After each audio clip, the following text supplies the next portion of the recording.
বন্দরনগরী চট্টগ্রামে ডিবি পুলিশের অভিযানে ১৪৮টি মোবাইল ফোন উদ্ধার। গার্মেন্টস কর্মীর মোবাইল চুরি যাওয়ার পর অভিযোগের ভিত্তিতে উদ্ধার কার্যক্রমের সূত্র ধরে চট্টগ্রামে ২টি আইফোন সহ মোট ১৪৮টি মোবাইল উদ্ধার করেছে চট্টগ্রাম মহানগর গোয়েন্দা পুলিশ বন্দর। এ ঘটনায় জড়িত ৩ জনকে গ্রেফতার করা হয়েছে। বিস্তারিত জেনে নেওয়া যাক মোহাম্মদ তৌকিরউদ্দিন আনিসের ভিডিও তথ্যচিত্রে।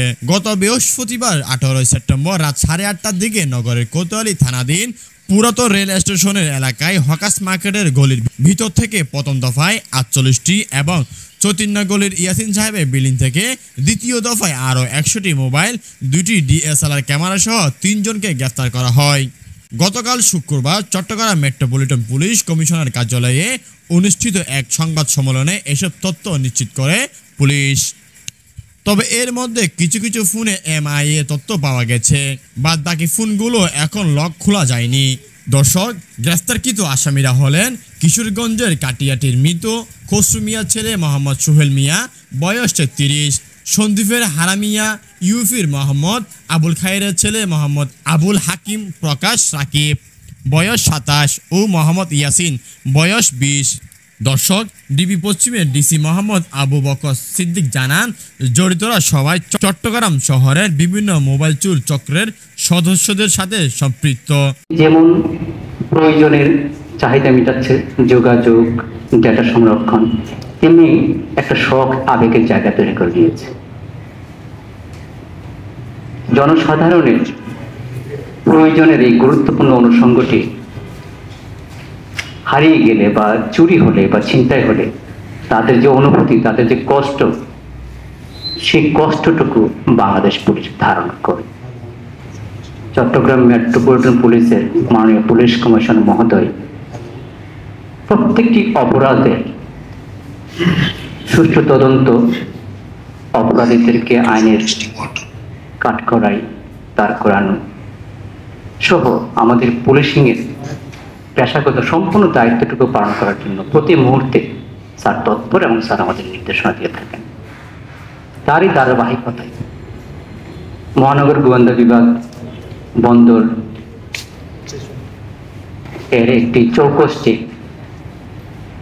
ইন্সপেক্টর ধীমান মজুমদারের নেতৃত্বে সাব ইন্সপেক্টর ইমাম, সাব ইন্সপেক্টর জয়নাল সহ আরো কয়েকজন অফিসার ফোর্স গতকাল রাতে ৮টা থেকে অভিযান শুরু করে আমাদের 10টা পর্যন্ত অভিযান চলে। এর একটা প্রেক্ষাপট আছে। গত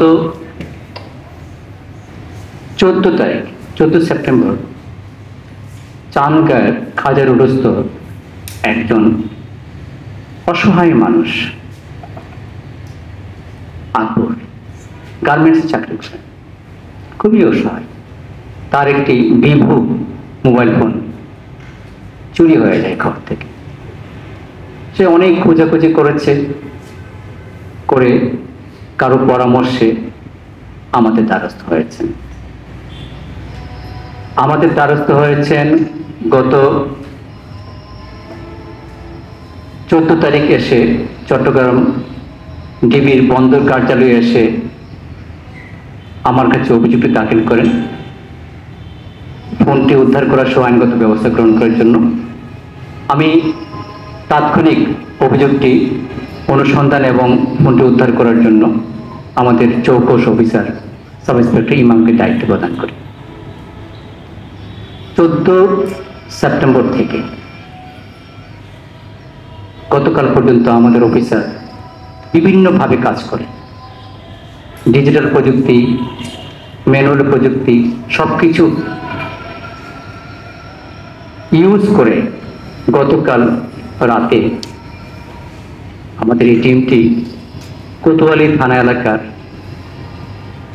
পুরাতন রেল স্টেশনের সামনে, পুরাতন হকার্স মার্কেট আছে এখানে জিআরপি থানার সামনে, সেখান থেকে পেশাদারী মোবাইল চোর চক্রের, ছিনতাইকারী চক্রের সদস্য সোহেলকে গ্রেফতার করে তার কাছ থেকে 48টি মোবাইল উদ্ধার করে এবং সেখানে আমাদের সেই নীরব একদম অসহায় সেই ভিকটিম আকবরের মোবাইলটি পাওয়া যায়।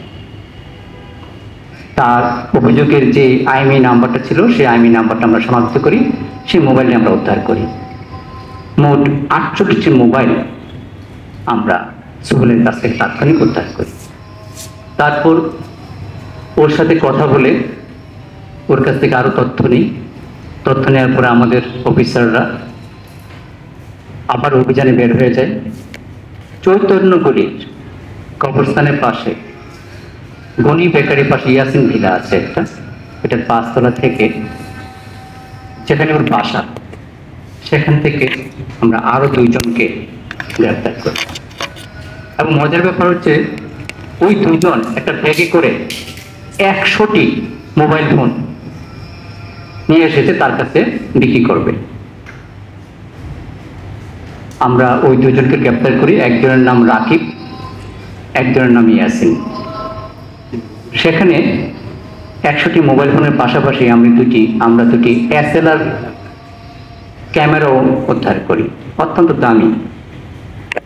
মোট 148টি মোবাইল ফোন, যার মাঝে 2টি আইফোন আছে, বিভিন্ন ব্র্যান্ডের, ভিভো, অসাম, LG, তারপরে বিভিন্ন আধুনিক আমাদের অপো, রিয়েলমি, রেডমি, এসব ব্র্যান্ডের মোবাইল ফোন এখানে আছে।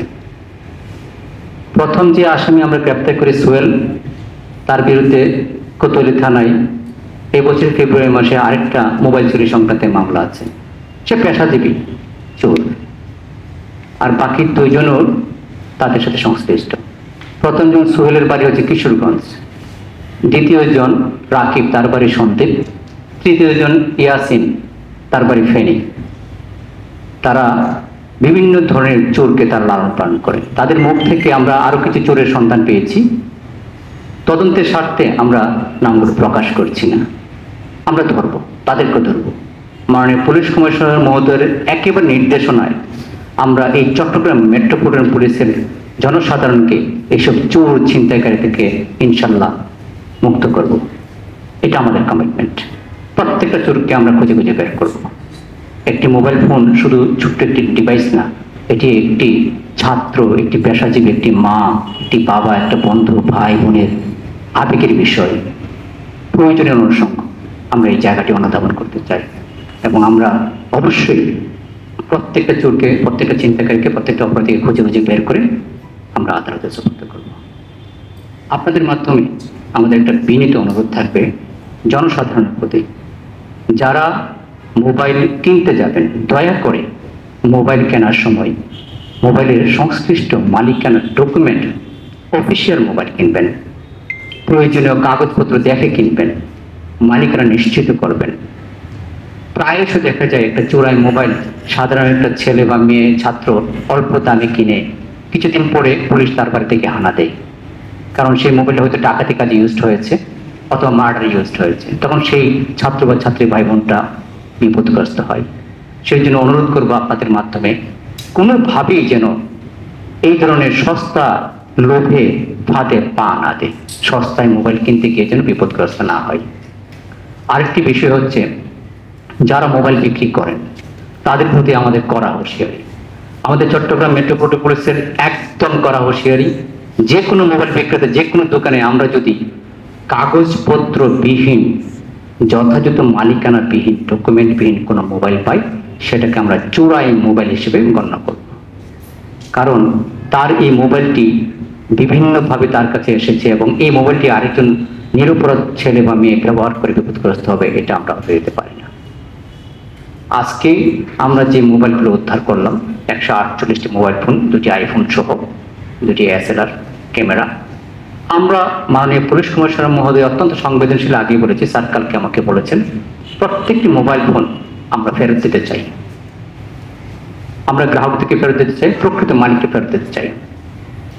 এই ডিভাইসগুলো, মোবাইল ফোন এবং ক্যামেরার যারা প্রকৃত মালিক আছে, আপনাদের মাধ্যমে আমরা অনুরোধ করতে চাই, প্রত্যেকে তাদের যথাযথ কাগজপত্র নিয়ে, NID নিয়ে, এবং যার ফিঙ্গারপ্রিন্ট আছে, পাসওয়ার্ড, সে আসবে, পাসওয়ার্ড নিয়ে আগামী, আজকে হচ্ছে 19 তারিখ, 20, 21, 22, 23, এই 3 দিন আমাদের ডিবি বন্দর কার্যালয়ে উপস্থিত হবে। সকাল 10টা থেকে সারাদিন আমরা থাকবো। 21, 22, 23 মনসুরাবাদ ডিবি কার্যালয়ে উপস্থিত হবে। এই 3 দিন আমরা ওনাদের সাথে কথা বলবো। আমাদের কাছে আদালতে প্রেয়ার দেওয়ার জন্য একটা ফরম্যাট থাকবে। ওনাদেরকে আমরা কোনোভাবে কষ্ট দিতে চাই না, আদালতে গিয়ে এটার জন্য আবেদন করতে হবে, আদালত মঞ্জুর করলে এটা ফেরত দেবে, আমরা সেই কষ্টটা ওনাদেরকে দেব না। এমনি ওনারা কষ্টে আছেন। আমাদের অফিসে ওই ফর্মটা, দরখাস্তটা প্রিন্টেড থাকবে, ফাঁকা থাকবে আইএমই নাম্বার, মোবাইল সেট নামটা, ওনারা গিয়ে পূরণ করে স্বাক্ষর করে দিয়ে আসবেন। আমরা আদালতে প্রেরণ করে অর্ডার নিয়ে ওনাদেরকে ফোন করে মোবাইলটা আমাদেরকে বুঝিয়ে দিতে চাই। এই দায়িত্বটুকু আমরা পালন করবো ইনশাল্লাহ। আমরা আমাদের অফিসার ফোর্স যে কষ্ট করে কাজটা করেছেন তাদেরকে অসংখ্য ধন্যবাদ দিই, এবং তাদের এই অর্জনটুকু তখনই পুরো সফল হবে যখন আমাদের মোবাইলগুলো কাঙ্ক্ষিত ব্যক্তি ফেরত পাবেন, যখন প্রকৃত মালিক আমাদের ভাই বোন ছাত্রছাত্রী তাদের এই মোবাইল ফোনটি হাতে পেয়ে হাসিমাখা মুখে আমাদের ধন্যবাদ দিবেন, তখনই আমরা আমাদের কার্যক্রমকে সফল হিসেবে গণ্য করব। আমরা আমাদের এই প্রেস রিলিজের শেষে আপনাদেরকে আমাদের 2 জন অফিসারের নাম্বার দিয়ে দিয়েছি, ইন্সপেক্টর ধীমান মজুমদার এবং ইন্সপেক্টর ইমাম। এই 2 জন অফিসারের সাথে যোগাযোগ করবে প্রয়োজনে। আমার নাম্বার অনেকের কাছে আছে, এখানে আপনারা যারা পুরাতন আছেন আমার সাথে যোগাযোগ করবে। আমরা প্রত্যেকটি মোবাইল ফেরত দিতে চাই, কারণ আপনারা জানেন এই মোবাইলগুলো পরে থাকলে রাষ্ট্রের সম্পদগুলো আলটিমেটলি নষ্ট হবে। প্রকৃত মালিক ফেরত পাক, আমাদের কার্যক্রম সুন্দর হোক, সফল হোক। আপনাদের সকলের সহযোগিতায় চট্টগ্রাম মেট্রোপলিটন পুলিশকে আমরা সুন্দরভাবে সাজাতে চাই, নগরীর প্রত্যেকটা মানুষকে এইসব চোর ছিনতাইকারী চক্র থেকে মুক্তি দিতে চাই, এটা আমাদের প্রতিজ্ঞা। ধন্যবাদ সবাইকে। দর্শক, এই ছিল আমাদের কাছে সর্বশেষ খবর। দেশ বিদেশের সব খবর সবার আগে পেতে চোখ রাখুন সময়ের কথা অফিসিয়াল ফেসবুক পেজ ও ইউটিউব চ্যানেলে।